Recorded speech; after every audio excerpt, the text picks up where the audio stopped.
শীতের সকাল, গ্রামের রাস্তা কাঁপছে ঠান্ডায়। ১৯ বছরের যুবক জমিদারের ছেলে নিজামুদ্দিন পাহাড়ের রাস্তা ধরে ধীরে ধীরে হাঁটছিল। শরীরটা শীতে কাঁপছে, কিন্তু মনে ছিল দয়া আর গরিবদের প্রতি ভালোবাসা।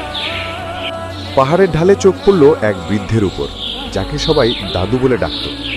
ছেঁড়া জামা আর ছেঁড়া জুতা পরা শরীরে নিজামুদ্দিন দেখছে বৃদ্ধটা ঠান্ডায় কেঁপে উঠছে তার শরীর।